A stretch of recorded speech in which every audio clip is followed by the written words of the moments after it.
Leia para mim, por favor, Deuteronômio capítulo 6, esse versículo aqui em diante, ó.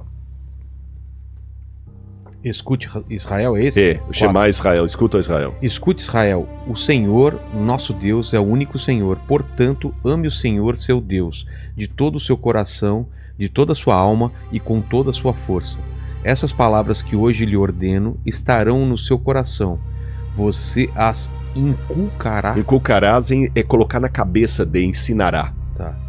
Eu tô inculcado com isso, eu tô pensando nisso. Você as inculcará a seus filhos e delas falará quando estiver sentado em sua casa, andando pelo caminho, ao deitar-se e ao levantar-se. Também deve amarrá-las como sinal na sua mão. Isso. E que mais? Continua. E elas lhe serão por frontal entre os olhos. Frontal entre os olhos é onde? Na testa. Na testa. E você as escreverá nos umbrais das suas da sua casa e das suas Então, portas. quer dizer, eu prefiro ficar com esse lastro que eu tenho na história do cristianismo. Então, para mim, quando a igreja se juntou com Roma, eu digo isso aqui com muito respeito aos católicos, quando a igreja se juntou com Roma e começou a matar em nome de Deus, cercear liberdades em nome de Deus, proibir a Bíblia do povo, eu não estou inventando isso aqui, gente, há livros católicos que provam isso aqui. Você tem o sino de, acho que é de, eu quero lembrar de Toulouse, que falava assim, nós proibimos que os cristãos tenham a Bíblia. Foi só depois do Concílio Vaticano II que a igreja teve um movimento do aggiornamento, para usar a frase do Papa João XXIII, que ele já escreveu as encíclicas sociais. E aí veio o Pio VI, que aí, o Paulo VI, aliás, Pio VI foi na época da guerra, o Paulo VI, que aí a igreja começa a se abrir para o mundo, e aí param as missas de ser em latim, começa a ser na língua vernácula. Vira de frente para as pessoas, exatamente. Meu pai falou que era de costas, né? Era de costas.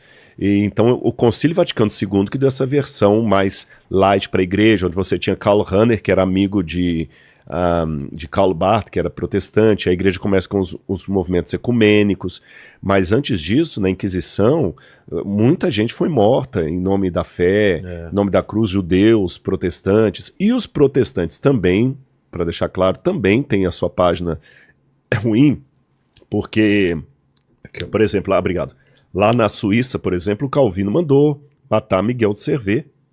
Por quê? Crime de heresia. Ah, tá. Acho que Miguel de Servet não aceitava a Trindade, outras coisas lá. O Calvino mandou. Dizem que alguns biógrafos que o Calvino se arrependeu depois. Mas eu quero dizer que havia uma Inquisição protestante também. Tá certo? Houve guerras de países protestantes também. Então, na verdade, aqui, quando a gente coloca essas questões do cristianismo, não é o adventista criticando o católico ou o luterano criticando o presbiteriano, não. Eu conto essa história com dor, porque eu estou falando do cristianismo. A dor que João sentiu quando ele viu a mulher montada na besta. É com esse espírito que eu estou falando. É aquela dor, aquela apostasia que até hoje está em púlpitos de igrejas católicas e não católicas, de pessoas que estão indo para o púlpito, estão comercializando a palavra de Deus, estão vendendo água benta a troco de cura, de dinheiro, cura, pedaço da cruz e tudo mais. E esse cristianismo apostatado que até hoje está aqui, porque anticristo não é aquele que se opõe a Cristo. A preposição anti em grego significa aquele que assume o lugar de. Ah, é? Ele é contrário e assume o lugar de. Então ser anti-Vilela não é ir para um outro podcast falar mal do Vilela. É vir aqui e usurpar o lugar do Vilela. Então o anticristo, ele não pode ser um comunista, porque ele saiu dos nossos. Lembra que eu falei assim, para ser vivo, para morrer você tem que ter sido vivo, para ser adúltero um dia você tem que ser casado, para ser anticristo um dia você teve que ser cristão. Entendi. Então o anticristo não pode ser o primeiro-ministro da China, o anticristo não pode ser um líder muçulmano, porque o anticristo tem que ser alguém que saiu daqui. Então vai ser alguém do cristianismo. Se o catecismo estiver certo, vai ser alguém que vai sentar como papa, inclusive a católicos. Católicos, aqui não é o Rodrigo falando não. Católicos que pensam que é o Papa Francisco, que tem muitos católicos que não o reconhecem como Papa. É mesmo? Tem muitos católicos que estão decepcionados com a postura dele, e muitos católicos não reconhecem. Falam o seguinte, ele não entrou num conclave normal, o Papa de verdade era o Ratzinger. Tem muitos católicos, sabe, que fazem vídeos, aí tem padres que estão desgostosos. Então não sei se vai ser realmente o Papa Francisco, mas tem sentido isso que o catecismo fala, que o anticristo vai ser alguém que vai sentar na cadeira de Papa e vai dominar o mundo, e ele vai conseguir unificar o mundo de tal maneira que o mundo vai voltar-se para ele. Um líder carismático. Carismático.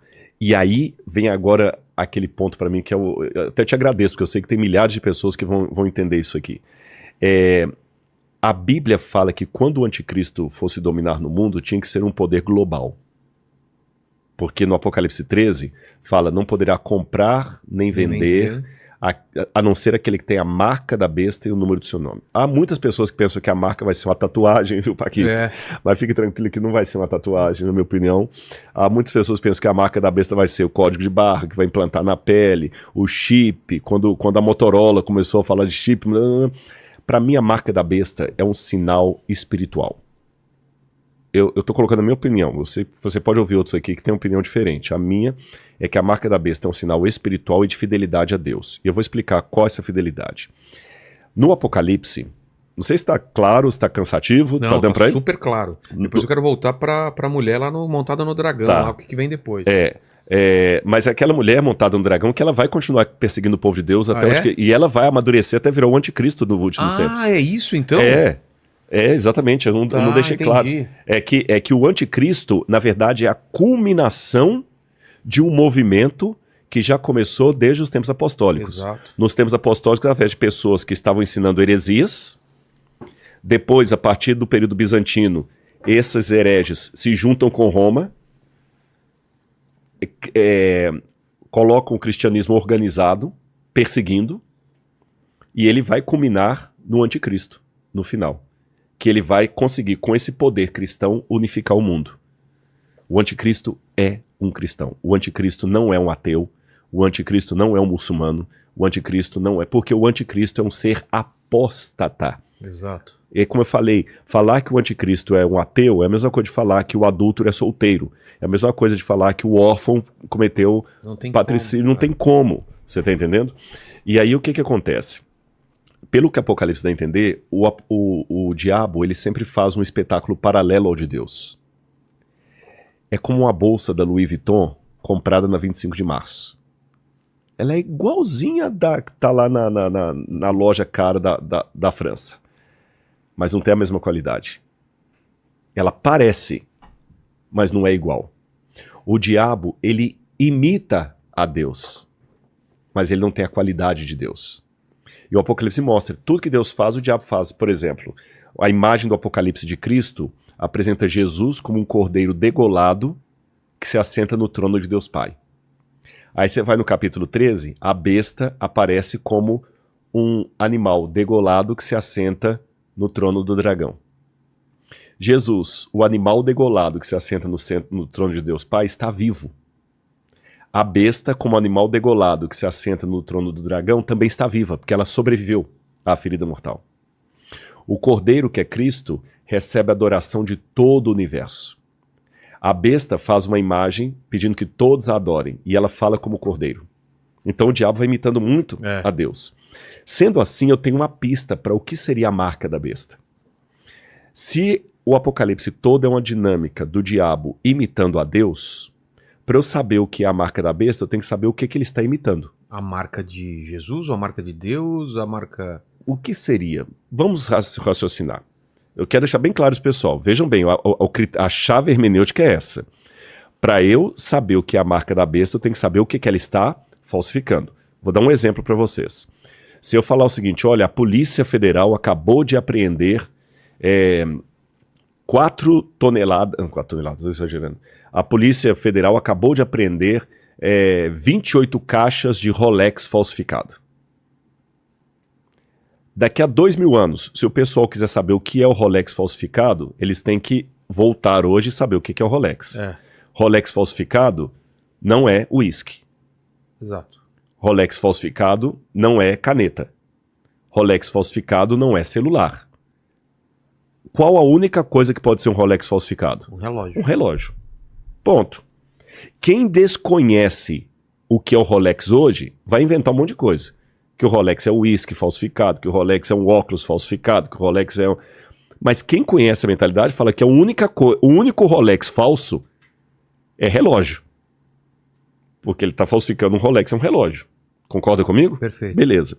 Se a marca da besta é a falsificação de algo de Deus, eu tenho que descobrir o que está falsificando. É um whisky? É uma caneta? O que é? Quando você vai ao Antigo Testamento, Deus dá uma ordem aos hebreus lá no livro de Deuteronômio, e essa ordem aqui é precisa porque aqui Deus resume qual é a essência do judaísmo. Aqui a essência do judaísmo está aqui, olha, que é o Shema Israel, Adonai Eloheinu, Adonai Echad. Eu ouvi Israel, o Senhor teu Deus é único. Leia para mim, por favor, Deuteronômio capítulo 6, esse versículo aqui em diante, ó. Escute Israel, é esse? O Shema Israel, escuta Israel. Escute Israel, o Senhor, nosso Deus, é o único Senhor. Portanto, ame o Senhor, seu Deus, de todo o seu coração, de toda a sua alma e com toda a sua força. Essas palavras que hoje lhe ordeno estarão no seu coração. Você as inculcará. Inculcarás é colocar na cabeça de ensinará. Tá. Eu estou inculcado com isso, eu estou pensando nisso. Você as inculcará a seus filhos e delas falará quando estiver sentado em sua casa, andando pelo caminho, ao deitar-se e ao levantar-se. Também deve amarrá-las como sinal na sua mão. Isso. E que mais? Continua. E elas lhe serão por frontal entre os olhos. Frontal entre os olhos é onde? Na testa. Na testa. E você as escreverá nos umbrais das suas da portas. sua casa e das suas portas. Olha que interessante. Quando você foi a Jerusalém, você viu alguns judeus com uma caixinha preta aqui, amarrada aqui, eu não entendi. Né? Aquilo ali é o tefilim. O tefilim é justamente o cumprimento do que está aqui em Deuteronômio. Ele pega o resumo da lei, que é o Shema Israel, Adonai Eloheinu, Adonai Echad, que é o resumo da lei, e ele coloca na testa e na mão. E enrola. Enrola e vai orando. E o anticristo coloca também um sinal onde? Na testa, só que na mão direita. Tá vendo a paródia? É a bolsa igualzinha da Louis Vuitton. É um relógio Rolex falso. Quando perguntaram a Jesus qual é o maior dos mandamentos, ele resumiu a lei e falou o seguinte: a lei é o seguinte, amar a Deus sobre todas as coisas e ao próximo como a ti mesmo. Certo. Quando você pega os 10 mandamentos, os 4 primeiros mandamentos da lei de Deus, amar a Deus sobre todas as coisas, não tomar o nome de Deus em vão, tá certo? Não ter outros deuses diante de Deus, não tomar o nome de Deus em vão, não adorar imagem de escultura e guardar o Shabat. Esses 4 primeiros mandamentos são os compromissos do ser humano com Deus.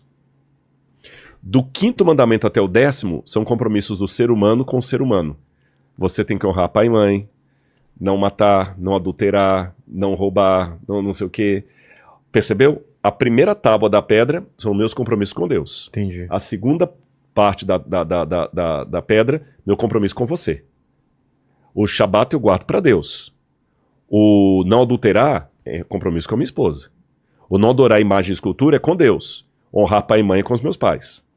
E Jesus falou, disso resume a lei. Amar a Deus é o semelhante. Aí quando você vai para o Apocalipse, a parte que abre justamente a besta é Apocalipse capítulo 11, versículo 19, que fala o seguinte: viu o sinal no céu e eis o santuário de Deus aberto no céu, e dentro do santuário a arca da aliança no seu santuário.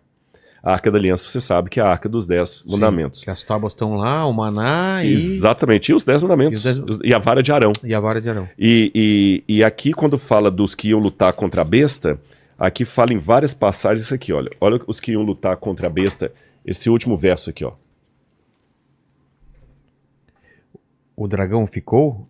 Isso. O dragão ficou irado com a mulher e foi travar guerra com o restante da descendência dela. Por que com o restante da descendência dela? O que sobrou dela? Porque a mulher lá na frente vai se juntar com o dragão. Certo. Com a besta. Então o que sobrou dela? Porque ela mesma virou a casaca. É o que sobrou do cristianismo. O dragão vai travar guerra com o que sobrou do cristianismo. E qual a característica do grupo que sobrou do cristianismo? Ou seja, os que guardam os mandamentos de Deus e têm o testemunho de Jesus. Ou seja, o testemunho de Jesus, eles creem em Jesus e guardam os mandamentos de Deus. Então, quando o anticristo começar... E esse mesmo versículo ele é repetido mais 2 vezes aí no capítulo 14 e no capítulo 13. Ou seja, quando o anticristo começar, ele vai unificar o mundo e ele vai criar dispositivos legais que vão contrariar a lei de Deus. E a grande berlinda é: eu sigo agora o establishment do mundo que vai unificar o mundo, ou eu vou ser fiel à minha consciência? Mas, Rodrigo, eu tinha te feito uma pergunta sobre... Porque tem muita gente aqui que vem pô, tudo bem, não acredita, aí não há provas históricas desse Jesus histórico, mas o que a gente tem hoje? Né? A gente esteve lá em Jerusalém, e aquela emoção de pisar em alguns lugares onde certamente o Jesus histórico, pelo menos para quem não acredita que ele é o Filho de Deus, que é Deus, ele passou, a gente sabe que ele passou por lá. E o que mais a gente tem de provas? O Santo Sudário não foi provado. Não, o Santo Sudário porque o Santo Sudário é do século XII, né? Exatamente. Veja bem, quando a gente fala provas, essa palavra tem que ser um pouquinho explicada. Em primeiro lugar, porque... Ou indícios, né? Ou indícios, né? Não, mesmo a palavra prova mesmo, eu vou explicar por quê. Dependendo do que você está trabalhando na área acadêmica, uma prova que você vai buscar para um tipo de pesquisa é diferente da outra. Se eu quero, por exemplo, encontrar a prova de que tal medicação ela controla o diabetes, tá certo? Eu vou com prova laboratorial, eu vou dar uma olhadinha ali no como é que a diabetes controla, de acordo com o reagente, aquela coisa toda. Se eu já estiver fazendo uma pesquisa de intenção de votos com estatística, não é aquela prova laboratorial. Aquela informação laboratorial não vai me resolver nada para saber, com a pesquisa de boca de urno, quem que vai ser o próximo prefeito de São Paulo. Então são linhas de pesquisa diferentes que têm provas diferentes. Eu quero deixar isso pontuado, porque às vezes as pessoas pensam em prova muito assim, como sendo tudo a mesma coisa. Ou CSI, né? Se você não encontrar o DNA de Adão lá no Jardim do Éden, então é porque não existiu. Não é assim. Se fosse assim, 90% da ciência não existiria. Mesmo trabalha porque, com lacunas a ciência trabalha também, com lacunas. Você tem... o próprio Sérgio colocou aqui não, agora se foi ele, se foi o Jaime, colocou aqui, são modelos. São modelos, você tem hipótese, alguns colocam uma hierarquia que outros não aceitam. Você tem primeiro o fato científico, depois você tem hipótese de trabalho, depois você tem a teoria, depois vira lei, alguma coisa assim. Bom, então vamos lá. Com isso colocado, eu tenho que procurar quais são as evidências. Eu gosto dessa palavra evidências, de que Jesus... E nessa loucura... Exato, todo mundo briga por causa do programa e... Gente, valeu, viu? Vocês me deixaram famoso com essa música aí. Exato. Mas então o que acontece? A gente tem que procurar os indícios de que o cristianismo realmente é autêntico. E esses indícios não se limitam apenas a eu quero uma fotografia de Jesus lá na Santa Ceia e ainda com o teste do DNA lá para ver se é digital lá e do Judas mesmo. Não é assim. Isso é pueril, é uma caricatura. Nós temos que ver, por exemplo, de ordem sistemática, o relato dos evangelhos. Ele está para o lado de um relato fictício ou verdadeiro. Por exemplo, eu estive um tempo desses com o governador de São Paulo, Tarcísio. E achei interessante que a gente estava conversando sobre arqueologia, e o governador Tarcísio ele falou assim, é interessante, olha o que ele puxou, e ele está certo. O milagre da ressurreição, por exemplo, se aquilo fosse um conto da carochinha, eles não iam colocar que a primeira pessoa a ver Jesus era uma mulher, Maria Madalena. Eu colocar um homem. Exatamente, porque a mulher não tinha valor legal o depoimento dela. O escândalo dos evangelhos. A propaganda de Jesus era anti-midiática, porque Jesus fazia tudo o contrário do que era para fazer. Ele tratou Maria Madalena como discípula, ele pegou crianças no colo, tudo que hoje é bonitinho na época não era. Um evangelista que fosse criar uma história fictícia para atrair Jesus, ele não ia contar aquilo. Jesus sentou à beira do poço e pediu ajuda para uma mulher samaritana. Contar a história de ressurreição, ninguém acredita nisso. Então os evangelhos eles contam uma história absurda demais para ser inventada. Outro detalhe, o próprio Stuart Mill, que era ateu e é o fundador do método científico, mais ou menos, a sistematização, porque o fundador do método científico é Francis Bacon, mas quem sistematizou as leis do método científico foi Stuart Mill. Stuart Mill falou, olha, quando eu olho para o evangelho, e o cara era ateusaço, né? Ele fala assim, Jesus, só alguém maior do que Jesus para para inventar Jesus. Ele é grande demais para ser invenção de algum produtor literário. E o C.S. Lewis depois vai retomar essa frase do Mills e fala o seguinte, realmente, então se Jesus foi inventado por alguém, mostre quem inventou Jesus, aí já é C.S. Lewis falando, porque eu vou segui-lo. Porque realmente, eu digo a mesma coisa, se Jesus foi criado por alguém, me fala quem é esse alguém que eu vou devotar esse cara aí. Isso dentro do ponto de vista literário. Existe uma diferença muito grande entre os evangelhos e as biografias A Vida dos 12 Césares de Suetônio, por exemplo. O estilo, você vê que a narrativa não é de criar uma novela, uma metáfora. O querigma era algo autêntico. Tanto é que eles entregavam a vida deles por aquela história. Pedro falou o seguinte, nós não demos a conhecer os ensinos como se fossem fábulas engenhosamente inventadas. Pelo contrário, nós fomos testemunhas do que aconteceu. Nós fomos testemunhas. E eles morreram por causa daquilo ali. Olha, eu não conheço nenhum especialista em Shakespeare que dê a vida por sua interpretação de Hamlet. Mas quantos morreram por Jesus? Tá certo? Olha o efeito do que Jesus provocou no mundo até hoje aí. Outro detalhe curioso, agora indo para a arqueologia. Nós temos comprovações da existência de Jesus muito antigas. Você tem Tácito mencionando Jesus, que não era cristão, nem judeu. Suetônio menciona Jesus. Você tem Plínio mencionando Jesus nas cartas de Plínio. Você tem Flávio Josefo, que era um autor judeu, menciona Jesus. Jesus tem mais comprovações contemporâneas ao século dele do que Alexandre o Grande. Ah, é? A biografia mais antiga que eu tenho de Alexandre o Grande, das que chegaram até hoje, data de 300 anos depois da morte dele. As Vidas Paralelas, de Plutarco. E mesmo essas Vidas Paralelas, o manuscrito mais antigo que eu tenho data de 1000 anos depois. Agora vamos comparar com Jesus. A biografia mais antiga que eu tenho de Jesus, pela datação que eu dou dos evangelhos, data do ano 50. 20 anos depois da morte dele. Depois da morte de... E essa biografia é baseada em documentos, a fonte Quell, a fonte Quell é fonte em alemão, que eram documentos anteriores ao ano 50. Além disso, o manuscrito mais antigo que eu tenho dos evangelhos data do ano 125 a 130, a 140 mais ou menos, que é o papiro John's Highlands, que é menos de 100 anos depois dos acontecimentos. Bem diferente de Alexandre o Grande. Pitágoras, eu não tenho nenhuma comprovação histórica de Pitágoras. Nenhuma. O que nós sabemos de Pitágoras são fragmentos que datam de mil anos depois da suposta vida dele. E eu não vejo ninguém duvidar de Pitágoras. Então eu tenho muita coisa forte sobre Jesus. E ainda que tudo isso que eu falar aqui, seja demonizado, ridicularizado ou até mesmo refutado, ainda que Jesus seja um mito, ele foi o melhor mito que já existiu. Por que eu digo? Porque hoje mesmo, eu encontrei com um rapaz que estava aqui, que ele escreveu o livro, né? Verdade. Contando a vida dele, ele falou assim, olha, eu era preso, drogado, fui preso, fui ligado a tráfico de drogas, Exato. comando pesado, aquela coisa toda e tal, e eu tive um encontro com o evangelho na cadeia, e na cadeia eu terminei de cumprir pena na ala dos crentes. Nossa. Lá dos evangélicos. Então você vê que os evangelhos, é um desafio que eu faço. Pegue um grande clássico, você que não gosta de Bíblia, não aceita a Bíblia, eu já fiz esse desafio, acho que foi aqui. Pegue qualquer livro grande aí, Deus no Delírio, de Richard Dawkins, e joga aí no mundo do crime. Quantos vão deixar de ser criminosos porque leram Richard Dawkins? Quantos?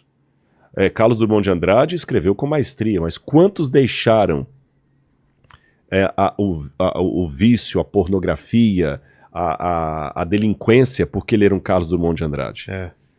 Aí antes que alguém proteste, não, mas a educação enobrece, em termos. A educação ela tem um excelente papel na sociedade, mas ela não é tudo. Porque se a educação fosse sinônimo de redenção, a Alemanha não tinha tido o nazismo, porque os nazistas eram altamente educados, eram jovens universitários. Eles tinham Heidegger, tinham Goethe, tinham Wagner, tinham grandes autores alemães, tá certo? Agora, a Bíblia transforma vidas. Então, ainda que tudo que eu falei aqui fosse hipoteticamente refutado e fosse provado para longe de qualquer questionamento que Jesus é um mito, ainda assim eu continuaria pregando esse mito, porque é o melhor mito de todas as vidas, porque eu não conheço nenhum ex-traficante porque leu os Marvel. Quer dizer, ele fala assim, mas é tudo mito. Eu não conheço nenhum homem que bate mulher, fugiu... Comete feminicídio. Como que é? Ou esse mesmo agressivo. Eu não conheço nenhum praticante de violência doméstica que literalmente deixou de praticar violência doméstica porque leu a Ilíada de Homero. Ou leu uma revistinha do Thor. Isso é tudo mito? Se tudo é mito, essa é a pergunta que eu quero fazer. Eu estou num programa que chama Inteligência Limitada, então eu quero desafiar a sua inteligência, não invalidá-la. Se tudo é mito, então eu vou fazer o papel do ateu aqui. A Bíblia está no mesmo patamar do Marvel Comics. Se a Bíblia está no mesmo patamar do Comics, por que o criador do Homem-Aranha, o Stan Lee, por que o Stan Lee não consegue produzir o mesmo tipo de conversão que Mateus conseguiu, o evangelista? Exato. Uma vez que eu falei isso, alguém tentou falar, não, mas é porque esses livros não foram escritos com esse propósito. Eu falei, nossa, se eles não foram escritos com esse propósito, então qual que é o valor humano dessa literatura? Mas o fato, a ressurreição é o que faz sentido. Porque senão ele seria um homem comum. Quando ele, depois de morto, ele ressuscita, é o que faz toda a diferença, não é? Tem um autor chamado Müllermann, ele é um dos maiores especialistas em lógica aristotélica.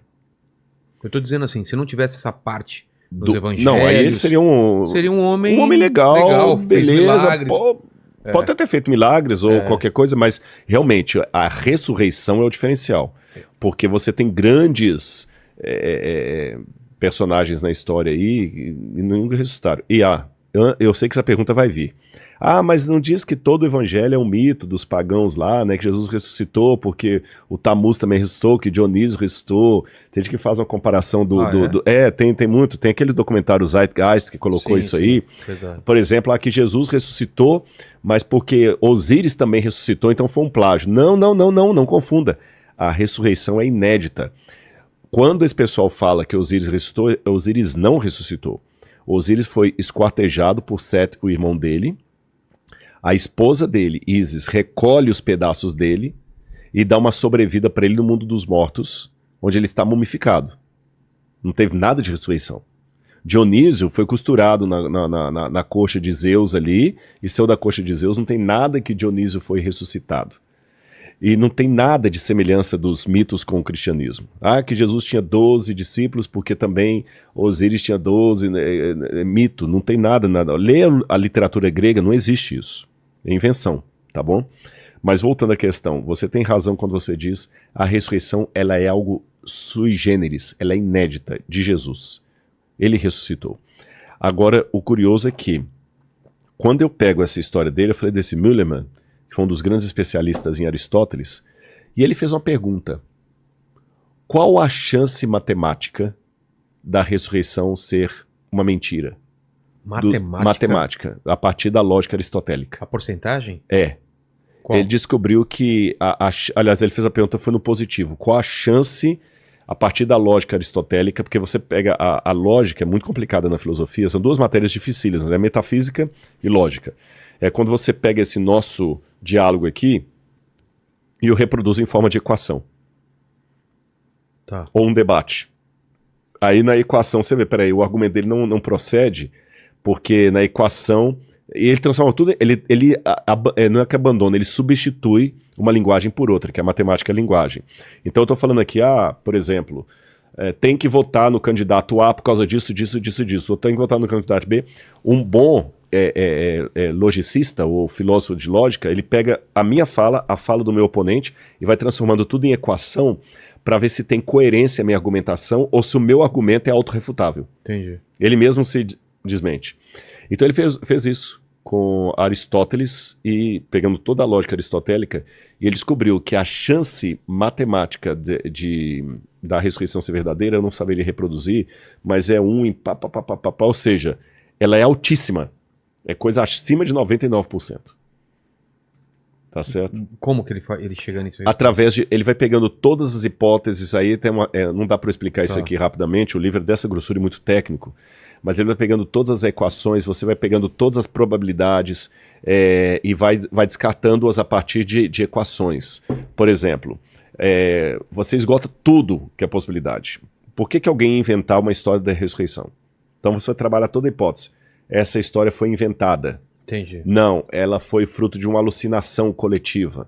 Não, ela foi fruto de uma lenda, de uma parábola. Não, ela foi histórica, mas equivocada. Não, Jesus tinha um irmão gêmeo, como até alguns pensam, né, que Jesus tinha um irmão gêmeo, que o irmão gêmeo dele é que apareceu, pensar. Ele trabalha todas as hipóteses. Jesus possuía os corpos, ele saía de um para outro, transmigração de corpos, que seria a máxima de Pitágoras. Ele pega tudo aquilo ali. Ele vai pegando tudo. E aí ele vai com a equação desmontando. Aí ele fala no final, ele fala o seguinte: eu acredito na ressurreição graças a Aristóteles. Entendi.